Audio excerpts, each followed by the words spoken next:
ස්ත්‍රීවාදී අධ්‍යයන ප්‍රවේශ පුතේ දේශපාලන විද්‍යාවේ ස්වභාවය හා අධ්‍යයන ප්‍රවේශ 12 ශ්‍රේණිය පොලිටිකල් සයන්ස් වල පළවෙනි පාඩමේ පුතේ අපි අධ්‍යයන ප්‍රවේශ 6ක් ගැන මීට කලින් වීඩියෝ 6කින් සාකච්ඡා කරා. දාර්ශනික, තුලනාත්මක, බහුවිෂයික, චර්යාවාදී, අර්ථශාස්ත්‍රීය වගේම සමාජ විද්‍යාත්මක කියන අධ්‍යයන ප්‍රවේශ 6 ගැනම අපි මීට කලින් වීඩියෝ 6කින් සාකච්ඡා කරා. එතෙන්දි පුතේ අද අපිට සාකච්ඡා කරන්න ඉතුරු වෙලා තියෙන්නේ අපේ අවසාන අධ්‍යයන ප්‍රවේශ වෙච්ච ස්ත්‍රීවාදී කියන අධ්‍යයන ප්‍රවේශ ගැන. ස්ත්‍රීවාදී අධ්‍යයන ප්‍රවේශ ගැන. එතෙන්දි පුතේ මේ ස්ත්‍රීවාදී අධ්‍යයන ප්‍රවේශය බිහි වුණේ පුතේ අධ්‍යයන ප්‍රවේශයක් ලෙස ස්ත්‍රීවාදය කියන මතවාදය මත පදනම් වෙලා.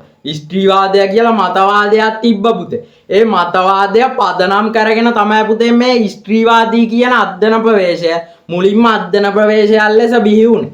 එතෙන්දි පුතේ මේ ස්ත්‍රීවාදී අධ්‍යයන ප්‍රවේශය සාම්ප්‍රදායික අධ්‍යයන ප්‍රවේශයක් නෙවෙයි. මේ ස්ත්‍රීවාදී අධ්‍යයන ප්‍රවේශය පුතේ නූතන අධ්‍යයන ප්‍රවේශය. මොකද පුතේ මේ අධ්‍යයන ප්‍රවේශයක් ලෙස බිහි වුණේ 1970 දී පමණ.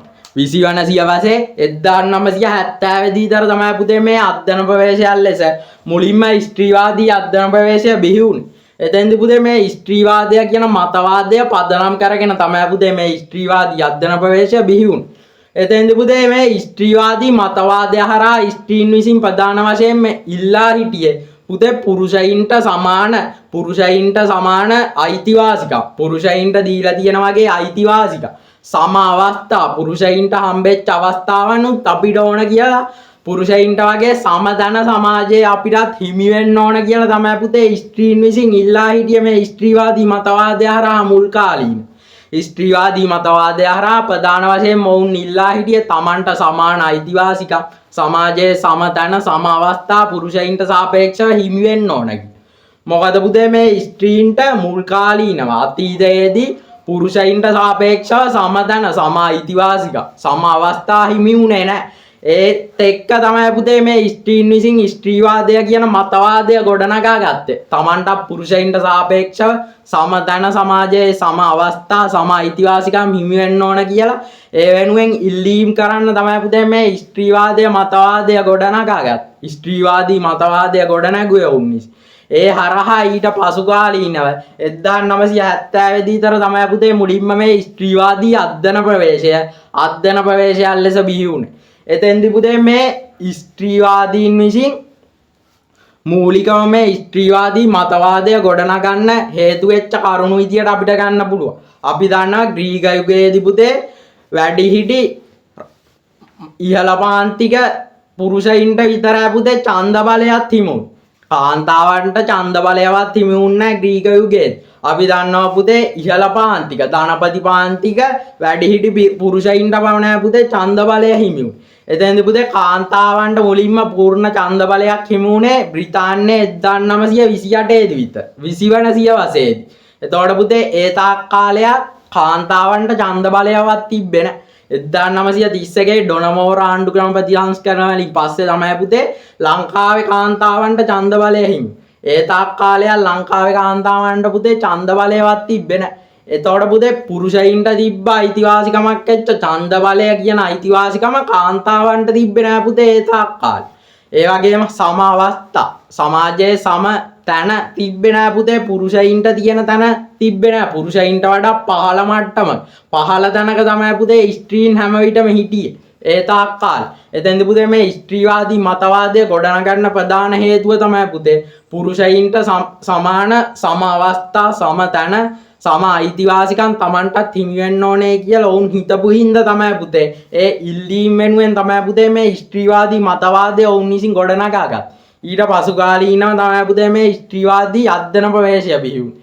එතෙන්දී පුතේ මොවුන් විසින් මේ ස්ත්‍රීවාදී අධ්‍යයන ප්‍රවේශය හරහා යම්කිසි ප්‍රශ්න කිහිපයක් යොමු කර ස්ත්‍රීවාදී අධ්‍යයන ප්‍රවේශය හරහා සම්ප්‍රදායික ප්‍රශ්නවලට එපිටි සම්ප්‍රදායික ප්‍රශ්නවලට එහා ගිහිපු ඊට වෙනස් ආකාරයේ ප්‍රශ්න කිහිපයක් දේශපාලනයට යොමු කර දේශපාලන විද්‍යාවට මේ ස්ත්‍රීවාදී කියන අධ්‍යයන ප්‍රවේශය හරහා යම්කිසි සාම්ප්‍රදායික ප්‍රශ්නවලට එහා ගිහිපු ඊට හාත්පසින්ම වෙනස් ආකාරයේ ප්‍රශ්න කිහිපයක් දේශපාලන විද්‍යාවට එකතු වුණා පුතේ මේ ස්ත්‍රීවාදී අධ්‍යයන ප්‍රවේශය හරහා. ඒ ප්‍රශ්න විදියට අපිට ගන්න පුළුවන් පුතේ මොවුන් විසින් ඇහුව මුලින්ම අපි ස්ත්‍රීන්ව දේශපාලන ශේෂ්ත්‍රයේ සමාජයේ තියෙන දේශපාලන ශේෂ්ත්‍රයෙන් ස්ත්‍රීන්ව බැහැර කරලා තියන්නේ ඇයි කියලා. ශේෂ්ත්‍රයෙන් ස්ත්‍රීන් බැහැර කර තිබෙන්නේ ඇයි?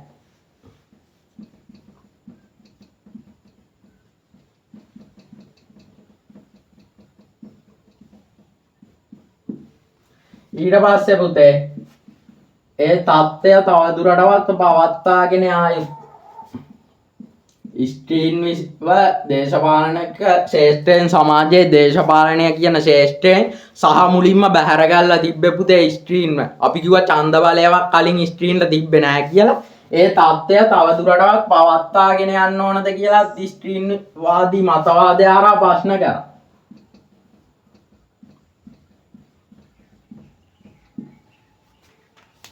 දේශපාලන ශේෂ්ත්‍රයෙන් ස්ත්‍රීන් බැහැර කරලා තියෙන්නේ ඇයි කියලා ප්‍රශ්න කරා. ඒ වගේම මේ தත්ත්වය ස්ත්‍රීන්ව බැහැර කරලා තියෙන தත්ත්වය දේශපාලනික ශේෂ්ත්‍රයෙන් සමාජයේ තව දුරටත් ඉස්සරහට අපි ගෙනියන්න ඕනද කියලාත් ඔවුන් විසින් ප්‍රශ්න කරා. මොකද පුතේ තව දුරටත් පවත්වාගෙන යන්නේ ඇයි කියලා. ඊට හේතුව මොකක්ද කියලා මොවුන් විසින් මේ ස්ත්‍රීවාදී මතවාදය හරහා ප්‍රශ්නයට ලක් කරා. ප්‍රශ්න කරා. මොකද පුතේ ස්ත්‍රීන්ටත් ඡන්ද බලය හිමි වෙන්න ඕන. ඔවුනුත් දේශපාලනයට සම්බන්ධ වෙන්න ඕන. මොකද ඔවුනුත් රාජ්‍යයේ පුරවැසියා. එතෙන්දී පුතේ මොවුන් විසින් මේ මතවාදය හරහා ප්‍රශ්න කරා ඇයි අපිව දේශපාලනික ශේෂ්ත්‍රයෙන් බැහැර කරලා තියෙන්නේ? ඇයි අපිට ඡන්ද බලය දෙන්නේ නැත්? ඇයි අපි මේ தත්ත්වය තව දුරටත් ඉස්සරහට පවත්වාගෙන යන්නේ? ඇයි මේක අපිට වෙනස් කරලා දෙන්න බෑ? අපිට ඡන්ද බලය දෙන්න බෑ කිය. අපි දේශපාලනික ශේෂ්ත්‍රයට සමාජයේ අපිවත් යොමු කරගන්න, අපිවත් ඇතුළත් කරගන්න බැරියයි කියලා ප්‍රශ්න කරා. ඊට පස්සේ පුතේ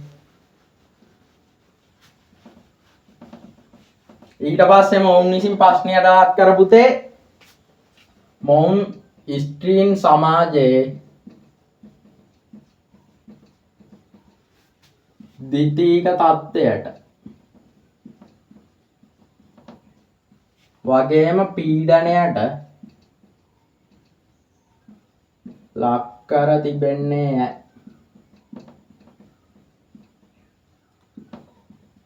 ඒ தත්ත්වය තවදුරටත් පවත්වාගෙන යා යුතුද?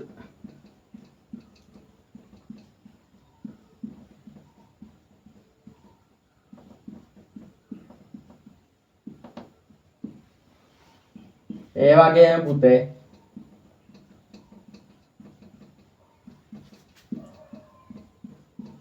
සමාජය තුළ පවතින ස්ත්‍රී පීඩනයට හේතු වන මතවාදී ව්‍යුහ මොනවාද?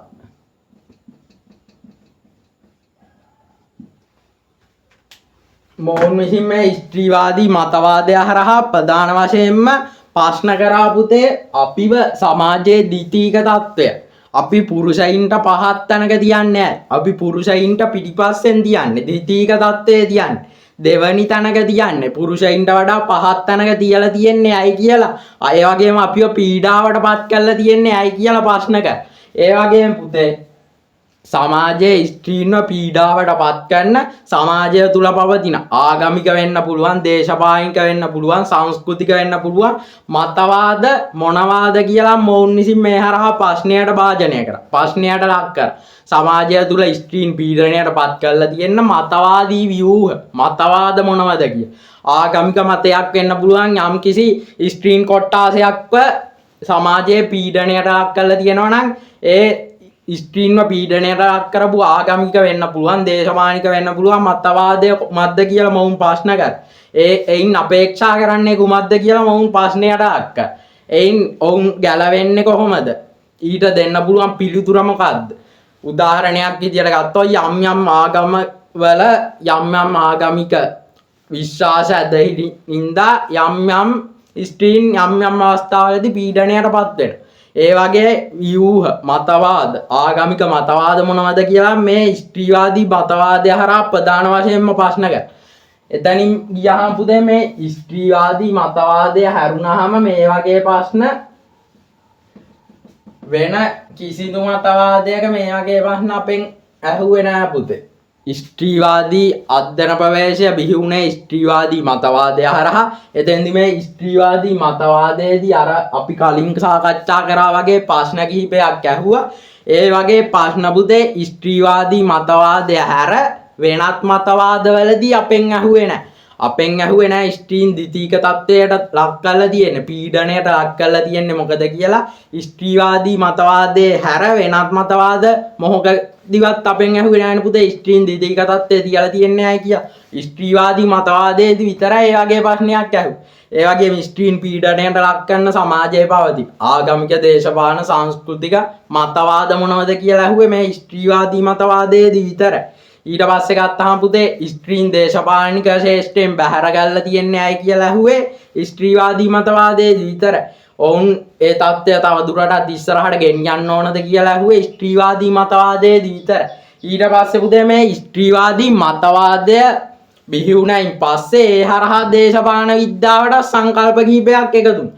දේශපාලන විද්‍යාවේ ඉස්සෙල්ලා අතීතයේ ඉඳන් යම් සංකල්ප කිහිපයක් දේශපාලන විද්‍යාවේ පැවතිය පුතේ. යුක්තිය, සාධාරණත්වය, සමානාත්මතාවය, ප්‍රජාතන්ත්‍රවාදය වගේ සංකල්ප පැවතිය.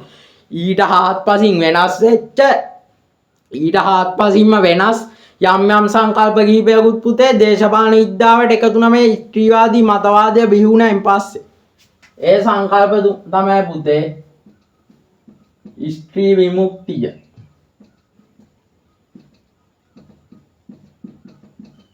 ස්ත්‍රී පුරුෂ සමාජභාවය, ස්ත්‍රී පුරුෂ ශ්‍රම විභජනය,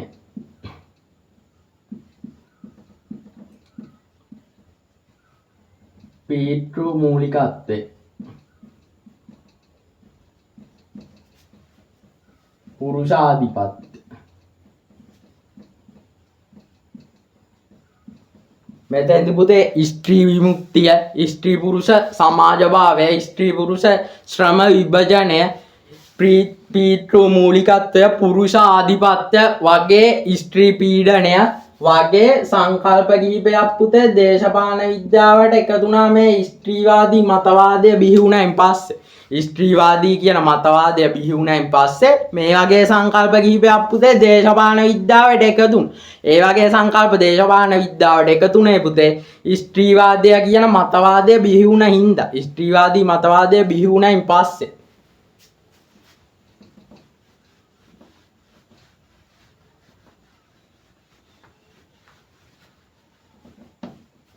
ඊට පස්සේ පුතේ අපි කලින් කිව්වා ස්ත්‍රීවාදී ස්ත්‍රීන් විසින් පීඩනයට ලක් කරපු මතවාදී ව්‍යුහ, සමාජය තුළ තියෙන මතවාදී ව්‍යුහ මොනවද කියලාත් අපි කලින් සාකච්ඡා කරා. ස්ත්‍රීන් පීඩනයට ලක් කළාදී දැනටක් ගත්තොත් පුතේ සමහර වෙලාවට කියනවා අනිවාර්යෙන් ගෑනු ළමෙක් වුණාම කොණ්ඩේ දිගට පවන්න ඕන, දන හිසට පහලින් ඇඳුම් අඳින්න ඕන, තැම්පත් ඉන්න ඕන, දුවන්න පනින්න එපා, ඒ වගේ කියලා දැනට සමාජය තුළ යම් සමාජයේ මතවාදී මතයක් පවතිනවා. ස්ත්‍රියක් වුණාම ඉන්න ඕන මෙහෙමයි කියලා මතයක් පවතිනවා. ඒ හරහා සමහර විට පුතේ ඇතැම් අවස්ථාවලදී ස්ත්‍රීන් පීඩනයට ලක් වෙන්න පුළුවන්.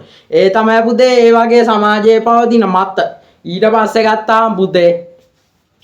ගත්තාම පුතේ මේ ස්ත්‍රීවාදී මතවාදය බිහි වුණායින් පස්සේ දේශපාලන විද්‍යාවේ විෂයපතයත් වෙනස් වෙන්න පටන් ගත්තා. දේශපාලන විද්‍යාවේ විෂයපතයත් වෙනස් වීමකට භාජනය වුණා පුතේ මේ ස්ත්‍රීවාදී මතවාදය බිහි වුණායින් පස්සේ. ඒ වගේම මේ 1970 දී පමණ ස්ත්‍රීවාදී අධ්‍යයන ප්‍රවේශය බිහි වුණායින් පස්සේ දේශපාලන විද්‍යාවේ විෂය ශාස්ත්‍රය,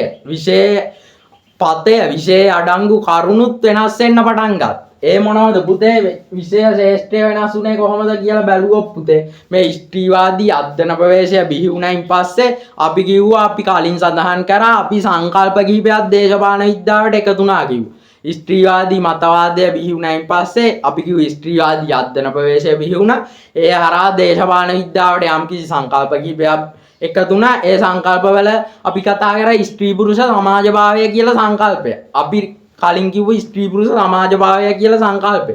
එතෙන්දි පුතේ මේ ස්ත්‍රී පුරුෂ සමාජභාවය කියන සංකල්පය බිහි වුණායින් පස්සේ පුතේ අපි දන්නවා දේශපාලන විද්‍යාවේ තිබ්බ පුතේ දේශපාලන විද්‍යාව තුළ පැවතිය පුතේ කලින් අපි කිව්වා යුක්තිය, සාධාරණත්වය, සමානාත්මතාවය ප්‍රජාතන්ත්‍රවාදය වගේ සංකල්ප දේශපාලන විද්‍යාව තුළ කලින් පැවති සංකල්ප විදියට අපිට හඳුනා ගන්න පුළුවන්. එතෙන්දි පුතේ මේ ස්ත්‍රී පුරුෂ සමාජභාවය කියන සංකල්පය ස්ත්‍රී පුරුෂ සමාජභාවය කියන සංකල්පය දේශපාලන විද්‍යාවට එකතුනයින් පස්සේ පුතේ ස්ත්‍රී පුරුෂ සමාජභාවය කියන සංකල්පය මේ අපි කලින් සඳහන් කරපු දේශපාලන විද්‍යාව තුළ කලින් පැවති සංකල්ප වෙච්ච යුක්තිය ප්‍රජාතන්ත්‍රවාදය නිදහස් සාධාරණත්වය සමානාත්මතාවය වගේ සංකල්ප යලි විමර්ශනයකට යලි අධ්‍යයනයකට යොමු වුණ පුතේ මේ ස්ත්‍රී පුරුෂ සමාජභාවය කියන සංකල්පය දේශපාලන විද්‍යාවට එකතුනයින් පස්සේ ඊට කලින් දේශපාලන විද්‍යාවේ පැවති සංකල්ප වෙච්ච නිදහස සමානාත්මතාවය සාධාරණත්වය යුක්තිය ප්‍රජාතන්ත්‍රවාදය වගේ සංකල්ප යලි අධ්‍යයනයකට යොමු කරපුති. ඒ හරහා පුතේ දේශපාලන විද්‍යාවේ විෂය ශේෂ්ඨය විෂය පතය විෂය කරුණු වෙනස් වීමකට ලක් වුණා. මොකද පුතේ ඒක උනේ පුතේ දේශපාලන විද්‍යාවට මේ ස්ත්‍රීවාදී මතවාදය හරහා එකතු වෙච්ච ස්ත්‍රී පුරුෂ සමාජභාවය කියන සංකල්පය එකතු වීමත් සමග. ඊට පස්සේ පුතේ අපි කිව්වා අපිට ගන්න පුළුවන් එතෙන්දි දෙවැනි කරුණ විදියට අපි කලිනුත් කිව්වා ස්ත්‍රී පුරුෂ සමාජභාවය කියලා සංකල්පයක් දේශපාලන විද්‍යාවට එකතු වුණා මේ ස්ත්‍රීවාදී මතවාදය බිහිවීමත් සමග. එතෙන්දි පුතේ මේ ස්ත්‍රී පුරුෂ සමාජභාවය කියන සංකල්පය බිහි වුණයින් පස්සේ ඊට කලින් දේශපාලන විද්‍යාවේ පැවති දේශපාලන විද්‍යාවේ තිබිච්ච මූලික අනන්‍යතාව සාධක වේ. මූලික අනන්‍යතාව සාධක කියලා සාධක කිහිපයක් පැවතිය දේශපාලන විද්‍යාව. ඒ සාධක තමයි පුතේ ජාතිය, පන්තිය, පුරවැසියා වගේ දේවල්. ජාතිය, පන්තිය, පුරවැසියා වගේ අනන්‍යතා සාධක කිහිපයක් දේශපාලන විද්‍යාවේ අපි පැවතියා කලින් ඉන්න. එතෙන්දි පුතේ පැවතිච්ච ජාතිය, පන්තිය, පුරවැසියා වගේ දේශපාලන විද්‍යාවේ පැවතිච්ච අනන්‍යතා සාධක පුතේ මේ ස්ත්‍රීවාදී මතවාදය බිහි වුණායින් පස්සේ දේශපාලන විද්‍යාවට එකතු වෙච්ච ස්ත්‍රී පුරුෂ සමාජභාවය හරහා යලි අධ්‍යයනයකට යොමු වුණා.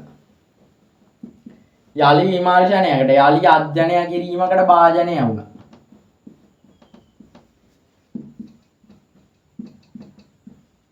ඒ භාජනය වීම සිදු වුණේ පුතේ ස්ත්‍රී පුරුෂ සමාජභාවය කියන සංකල්පය හරහා. ස්ත්‍රී පුරුෂ සමාජභාවය කියන සංකල්පය දේශපාලන විද්‍යාවට එකතු වුණායින් පස්සේ ඊට කලින් දේශපාලන විද්‍යාවේ පැවති අනන්‍යතා සාධක වෙච්ච ජාතිය, පන්තිය, පුරවැසියා වගේ සංකල්ප අනන්‍යතා සාධකත් යලි අධ්‍යයනයකට යලි විමර්ශනයකට යලි අධ්‍යයනය කිරීමකට භාජනය කර. ඒ හරහා දේශපාලන විද්‍යාවේ විෂය පතය වෙනස් වීමකට ලක් වුණා. ඒ හරහා දේශපාලන විද්‍යාවේ විෂය පතය වෙනස් වීමකට භාජනය වුණා. ඊට ප්‍රධාන හේතුව මේ ස්ත්‍රී පුරුෂ සමාජභාවය කියන ස්ත්‍රීවාදී මතවාදයෙන් පස්සේ දේශපාලන විද්‍යාවට එකතු වෙච්ච සංකල්පය. ඊට පස්සේ පුතේ තුන්වෙනි කරුණ තමයි මානව විමුක්තිය, සමාජ විමුක්තිය වැනි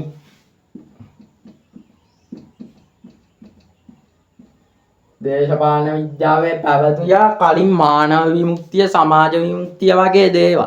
සමාජ විමුක්තිය, මානව විමුක්තිය වගේ සංකල්ප දේශපාලන විද්‍යාවේ පැවති.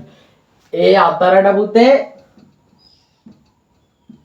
ස්ත්‍රී විමුක්තිය පිළිබඳ දර්ශනය. ස්ත්‍රී විමුක්තිය පිළිබඳ හිතන්න. ස්ත්‍රීන්ගේ විමුක්තිය පිළිබඳ හිතන්න සංකල්පයක් දේශපාලන විද්‍යාවට එකතු වුණා පුතේ.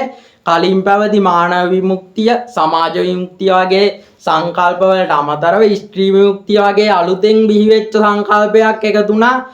කලින් පැවති මානව විමුක්තිය, සමාජ විමුක්තිය වගේ සංකල්ප වලට අමතර. ඒකත් සිද්ධ වුණේ පුතේ මේ දේශපාලන විද්‍යාවට ස්ත්‍රීවාදී අධ්‍යයන ප්‍රවේශය, ස්ත්‍රීවාදී මතවාදය එකතු වුණයින් පස්සේ. ස්ත්‍රීවාදී මතවාදය අපි කිව්වා හරහා ස්ත්‍රීවාදී අධ්‍යයන ප්‍රවේශය බිහි වුණා.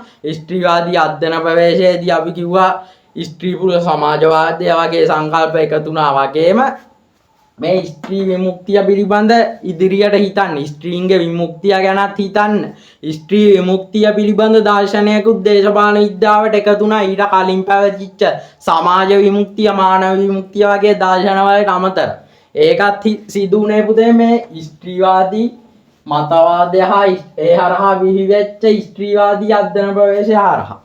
ඊට පස්සේ ගත්තහම පුතේ